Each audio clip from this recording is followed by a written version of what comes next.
perkara tindak pidana korupsi atas nama terdakwa Budi Said dibuka dan dinyatakan terbuka untuk umum. Karena yang bersangkutan sama sekali bukan orang yang mempunyai wewenang dalam jabatan publik, bukan pejabat Antam di pusat maupun di Surabaya. Budi Said hanya pembeli emas Antam, customer, pelanggan yang sepenuhnya tunduk pada penawaran dan mekanisme transaksi yang ditentukan oleh pihak Antam, tetapi telah ditipu, dirugikan dan diperdaya oleh mereka itu.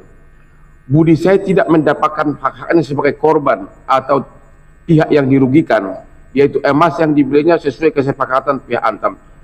Sesekalipun para oknum Surabaya 1 sebagaimana telah diperiksa, diadili dan diputus atas tindak pidana penipuan yang dilakukannya, karena secara tanpa hak menawarkan harga emas secara diskon yang tanpa sepengetahuan Budi Said. Ternyata hal itu melanggar ketentuan SOP internal Antam. Akibatnya berdasarkan putusan Negeri Surabaya nomor 2658 dengan ira-ira demi keadilan berdasarkan ketentuan yang Maha Esa atas nama terdakwa Endang Kumoro, Misdianto, Amaprato, dan putusan Pengadilan Negeri Surabaya nomor 2576 dengan terdakwa X Yanggra ini, mereka semua telah dihukum karena penipuannya terhadap Budi Said.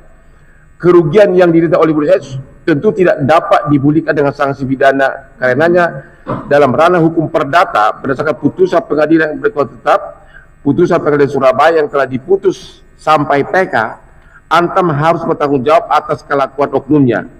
Tidak cukup sampai di situ atas peristiwa perbuatan penipuan dan perbuatan melawan hukum terkait maksud, kalaupun dipandang juga dirugikan Antam tersebut, telah pula ada putusan tindak pidana korupsi bagi oknum Antam, dibebankan pidana penjara, denda dan pembayaran uang pengganti bagi mereka.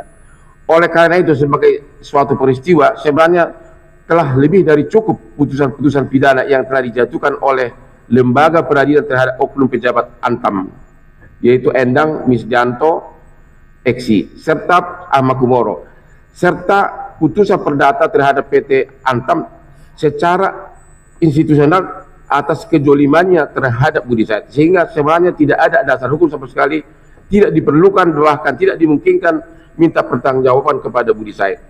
Namun demikian, bukannya dapatkan keadilan karena dirugikan akibat penipuan, perbuatan melawan hukum pada tersebut berujung putusan korupsi bagi mereka. Tapi kini justru Budi Said yang disasar pidana. Tidak tanggung-tanggung Budi Said dipandang melakukan persekongkolan, permufakatan jahat atau kerjasama dengan kejahatan yang merugikan sendiri. Tidak perlu itu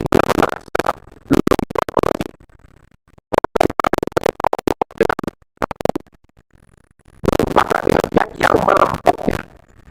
Selalu negara ini memperlakukan korban ibarat kata Budi Said sudah jatuh tertimpa tangga dan sekarang dilindas oleh truk kekuasaan yang jika ditarik dari atas hukum sebenarnya Budi Said ini bukan hanya ada double jeopardy, itu resiko 2 kali sebagaimana ditulis dalam film-film Hollywood, tapi dia telah korban 3 kali, triple jeopardy, menjadi korban penipuan, menjadi pihak yang dirugikan karena PMH perdata, menjadi terdakwa korupsi atas kesalahan oknum Antam dan Antamnya itu sendiri, di mana Budi Said dituduh bersekongkol atau berbuat jahat dengan orang yang telah menipunya.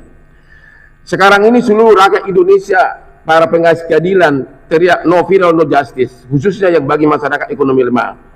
Ternyata yang dialami oleh Budi Said lebih parah dari no viral no justice, sebab no viral no justice hanya sekedar mencari keadilan justice. Akan tetapi yang dialami oleh Budi Said justru lebih parah. Seharusnya tidak terjadi di negara hukum. Karena justice telah diberikan oleh 21 hakim, termasuk 9 hakim agung kepada Budi Said berdasarkan ira-ira demi keadilan berdasarkan ketuhanan Maha Esa. Keadilan itu hendak dilenyapkan, dilindas oleh kekuasaan yang harusnya melambangkan citra penegakan hukum. Majelis Hakim yang mulia, 21 hakim termasuk 9 hakim agung telah memutus Budi Said bahwa Budi Said adalah korban dari perbuatan melawan hukum. Putusan pidana pertama, justice telah diberikan kepada Budi Said. Putusan pidana kedua, justice telah diberikan kepada Budi Said. Putusan perdata justice telah diberikan kepada Budi Said. Sekali lagi 21 hakim. Akhirnya yang dialami oleh Budi Said sekarang ini adalah kami memohon kepada majelis hakim, berharap kepada Yang Mulia untuk mencegah kekuasaan merusak azas keadilan kepastian hukum dan mematikan keadilan, dan untuk mencegah resiko 3 kali triple jeopardy, mematikan keadilan, kill justice.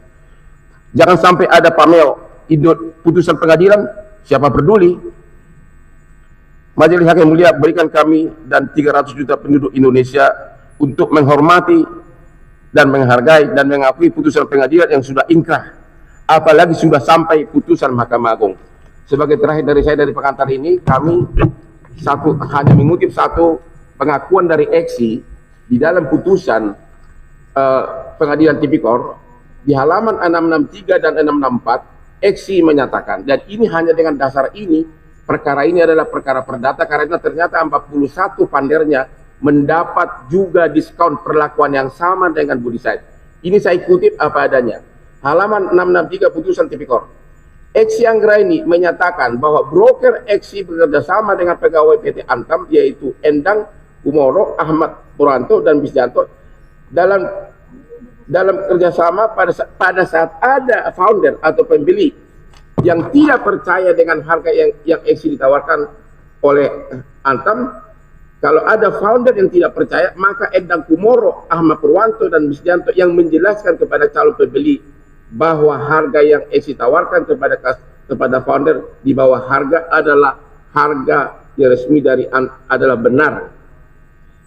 Jadi semua founder ternyata mendapatkan perlakuan yang sama. Tapi kenapa hanya Budi Said yang dipenjara? Dilanjutkan oleh rekan saya. Inilah bukti bahwa ini murni perkara perdata dan hampir semua founder mendapatkan perlakuan yang sama, yaitu Mas Diskal. Majelis Hakim yang